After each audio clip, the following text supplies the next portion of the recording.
Sheikh Hasina ma'am should be arrested and brought under investigation. তার peon তারই 400 কোটি টাকা। তখন আমি একটা হুমকি পাই আমার বাসা নিয়ে। আমি এবং তখন বাসা তার একদিন পরে আমি বাসা ছেড়ে যে হোটেলে থাকতে হয় আমাকে। আগে তো প্রশ্ন তুলে আয়না ঘরে নিয়ে যাওয়া হতো। আমি নিজেও জানতাম না যে আমি দেশকে এত ভালোবাসি। নতুন যে বাংলাদেশ সেটা একদম বৈষম্য বিরোধী, একদম কোনো রকম কোনো বৈষম্য থাকবে না এরকম বাংলাদেশ দেখতে চাই, যেখানে সরকার এবং জনগণের মধ্যে কোনো ধরনের কোনো দূরত্ব থাকবে না। জনগণ চাইলেই সমস্ত কিছু নিয়ে প্রশ্ন তুলতে পারবে, সরকার ব্যবস্থা, রাষ্ট্র গঠন সমস্ত কিছু নিয়ে প্রশ্ন তুলতে পারবে। যেমন আমরা অনেকেই প্রশ্ন তুলছে অন্তর্বর্তীকালীন সরকার গঠন যে করা হয়েছে তার মধ্যে কারো কারো হয়তো পূর্ববর্তী সরকারের সাথে একদম ভালো সম্পর্ক ছিল, তারা তাহলে প্রশ্নবিদ্ধ হয় নতুন সরকার কিভাবে তাহলে চালাবে যদি আগের সরকারের সাথে তাদের যোগসূত্র থাকে। তো এটাও কিন্তু একটা ভালো জায়গা যে আমরা প্রশ্ন তুলতে পারছি। আগে তো প্রশ্ন তুলে আয়না ঘরে নিয়ে যাওয়া হতো, তো এখন তো অ্যাটলিস্ট আমরা এই যে আমি আপনার সাথে কথা বলাকে দুইবার চিন্তা করতেছি না, আমি কি বললে আমাকে আটকাবে, কি বললে আমাকে গুম করে দিবে, এই চিন্তা যেহেতু নাই আমি বলতে পারতেছি। আমি যেটা একটু আগে বলছিলাম যে আমাদের উচিত এই মুহূর্তে আমাদের যেহেতু অর্থের ঘাটতি আছে, সেই অর্থর উৎস কি হতে পারে। আমাদের বড় বড় যে ব্যবসায়ীগুলো, যা বড় বড় মন্ত্রী মিনিস্টার যারা বিপুল পরিমাণ অর্থ আত্মসাৎ করেছে বা অর্থ পাচার করেছে, সেটা আমরা জানি, আমাদের অনেক ঋণও আছে। তাদের সেই অ্যাকাউন্টগুলো বাহিরে, দেশের বাইরে সুইচ অ্যাকাউন্ট হোক, যে কোনো অ্যাকাউন্ট হোক, সেই অর্থগুলো ফ্রিজ করা উচিত।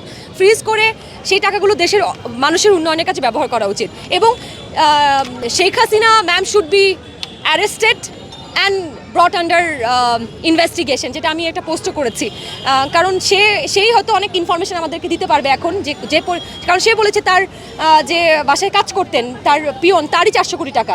তার মানে সে অনেক ইনফরমেশন জানেন। তো শেখ হাসিনাকে ইনভেস্টিগেশন করলে তিনি বলতে পারবেন যে তার কোন মন্ত্রী মিনিস্টার কত টাকা আত্মসাৎ করেছে। সেই টাকাগুলো দেশে নিয়ে আসা হোক, দেশের জনগণের কাছে ব্যবহার করুক, দেশ সংস্কারের কাছে ব্যবহার করুক। আপনি তো আন্দোলনের একদম শুরুতে ছিলেন, ওই সময় অনেকেই ছিল না, ওই সময় চাপটা কেমন ছিল? ওই সময় চাপটা না ভালো ছিল। ওই চাপের কারণে যে ওই চাপে আমার ভেতরে যে দেশপ্রেমটা ছিল ওইটা বের হয়ে আসছে ভাই।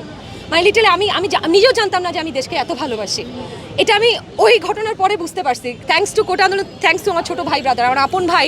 প্রতিদিন ওর বন্ধুবান্ধব এসে বাসায় ব্যালট লিখতো, লিখতো যে আন্দোলন করতে যাবে।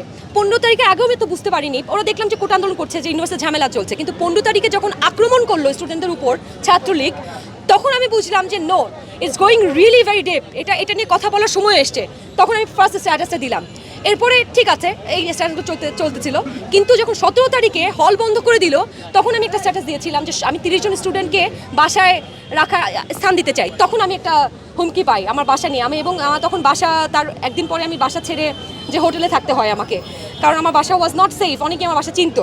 সো এই একটা হুমকি জায়গা ছিল, কিন্তু আমি ভয় পাই না খুব একটা, এখনও ভয় পাই না, কখনো ভয় পাই না।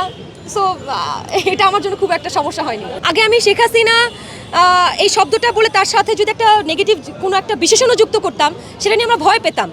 আমাদের অনেক ঘুরিয়ে পেঁচিয়ে বলতে হতো দেশের কথা, আমাদের এখন ঘুরিয়ে পেঁচিয়ে বলতে হয় না, আমরা যা বলার বলতে পারি।